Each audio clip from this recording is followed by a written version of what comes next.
કેમ છો બાળકો? આજે આપણે શાકભાજીના નામ શીખીશું. તો કહો, આ શું છે? બટેટું. તે કેવા રંગનું હોય? પીળું અથવા કથ્થાઈ. તે પછી આ શું છે? ડુંગળી. તે કેવા રંગની હોય? ગુલાબી. અને ડુંગળી સુધારતી વખતે આપણી આંખો બળે છે ને? તે પછી આ શું છે? ગાજર. તે કયા રંગના હોય? કેસરી અથવા લાલ. અને ગાજર આપણી આંખ માટે ખૂબ જ લાભદાયક છે. આ શું છે? લસણ. તે કયા રંગનું હોય? સફેદ. લસણનો ઉપયોગ ઘણા બધા શાકમાં થાય. પછી આ શું છે? ટમેટું. તમે કવિતા સાંભળી છે ને? ટમેટું રે ટમેટું. તે કયા રંગના હોય? લાલ.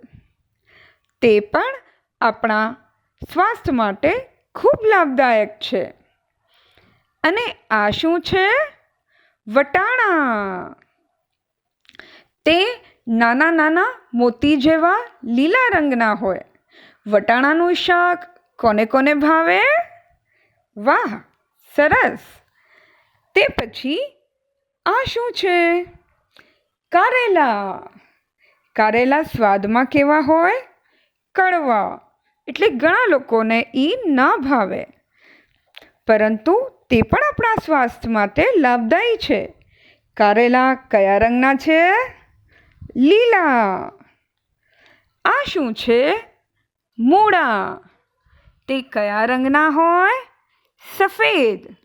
અને તમને ખબર છે? મૂળા જમીનની અંદર ઉગે.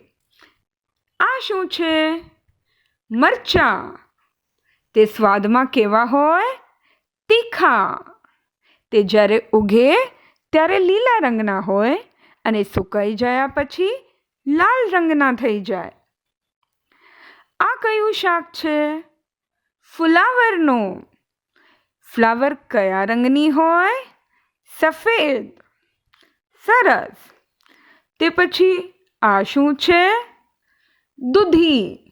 દૂધી કયા રંગની હોય? લીલી. આ બધા શાકભાજીઓ આપણા સ્વાસ્થ્ય માટે ખૂબ લાભદાયક છે. એટલે આપણે બધાએ ફળો અને શાકભાજીઓ ખાવા જોઈએ. તો ચાલો ફરી મળીશું. આવજો.